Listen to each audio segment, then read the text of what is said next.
Right, Assalamualaikum. So we will continue on the next part from the chapter 6, MEC 111, or we call it as frames and machine. So next part here, which is the part number 4, we will continue on the study about the truss and then frame machine. Right. So for the truss, this is the application or the definition of the truss. We have at least members of two forces. Okay, if you look into here, two members, so akan ada join lah kebiasaannya. Then for the frame or machine, at least one member is a multiple force member. So this is the definition of the multi force member. So boleh letak force on that middle of that joint. Okay, dekat tulang tu kita boleh letak lah any force given. Right. So untuk clear explanation, kita tengok example here.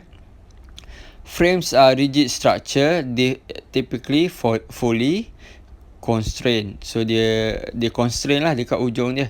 Maintain their shape without any change. So for the machine pula, definition dia adalah non-rigid structure, contain moving part, and then designed to transmit or alter weight. So working with frames and machine, assumption here must have at least one multi-force member. So can contain several number of two force members. So bolehlah berapa banyak pun two force member, tak ada masalah. Tapi mesti ada salah satu adalah multi-force member. Okay, clear on that part. Then external force can be applied on that member. So if you know about the multi-force, so kita boleh letak force tu dekat tengah-tengah tulang tu lah. Right. So all members are joined by pin connectors. So tu je yang paling senang. So if you see any pin connector, that's mean dia adalah multi-force. Step for the analysis. Right. Determine which members of force you need to evaluate. Disassemble the structure. You may or may not need to complete disassemble the structure. So bolehlah sama ada kita nak completekan calculation tu ataupun tidak, terpulang. Depends pada question. Right. Then last one but not least, start with the member that has less or two unknown forces. So yang ni equation dia lah kat bawah tu. Equation ni memang kita guna setakat ni, saya perasan for the chapter 6 memang kita pakai 5 and 6. I think we must use the equation, the 3 equation here. Right, so example of the free body diagram. If you look into here, the right one become the F free body diagram by the members after kita disassemblekan dia lah. Okay, if you look into here, kita akan ada assume that one, the tension, tali tu. Kita selalu assume semua benda tension. So bila tension keluar, and then on that joint mesti ada point lah. Okay, dia macam ada reaction. So every action has reaction. Sebab apa saya cakap macam tu, nanti kita akan go through on the next slide. Okay, so ni sama juga. If you look into here, tension. So yang ni pun akan tension, satu keluar, satu ke dalam. Okay, boleh nampak? Okay, kalau you all tak clear on this part, senang je. Kita akan go through on the next slide. Next slide ada explain sebab apa kita buat macam tu. Right, ni dekat support reaction. Macam biasa, kalau tak boleh bergerak X and Y, kita letak dua-dua axis lah in terms of X and Y. Okay, boleh ya? So this is the Y and the X. Sebab apa ada dua. Right, so this one overall free body diagram. If you look into here, the pulley here, the tension on the that one. So this is the explanation. If you look into here, which is very important info on the free body diagram here. Same point of B, use the same force. Every action has opposite reaction. So sebab tu bila kita assumekan dia sebagai, kita disemblekan dia dulu, and then you all akan letak semua, kita assume first as tension, and then akan ada opposite reaction dia lah on that one. Right, so untuk dekat pulley ni pun sama juga. So akan ada reaction ke dalam, and then akan ada opposite dia. Okay, dx and dy here, you can see the different opposite reaction on that one. Okay, tu je yang penting untuk this consideration. Sama juga example of the free body diagram of the frame. If you look into here,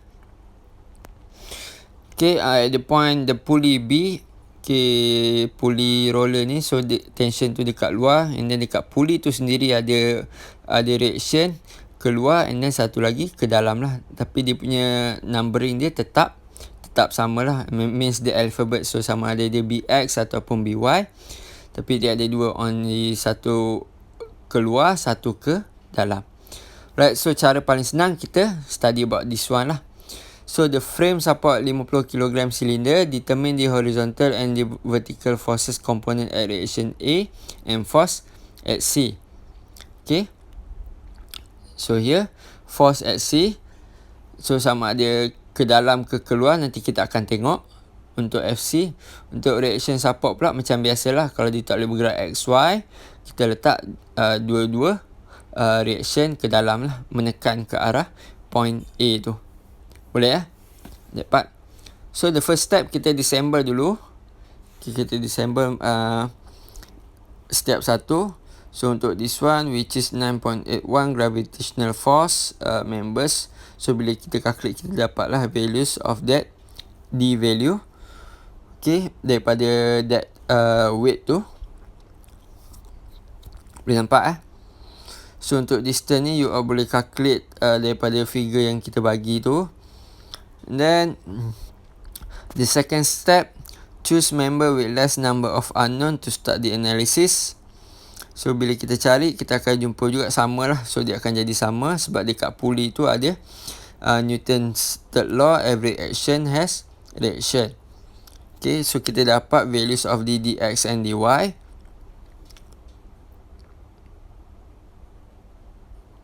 Okay saya tulislah lagi, kita zoom sikit bagi nampak. So senang cerita, kita disassemble and then calculate lah on the every part. Right, so kita dapat values dy and dx tu. Okay, and then untuk this one, how we are going to calculate, this is the force.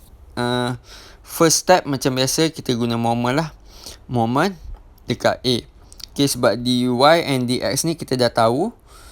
Untuk AY dengan AX kita tak tahu kan. So sebab tu kita letak moment tu dekat A lah. So supaya A tu jadi 0.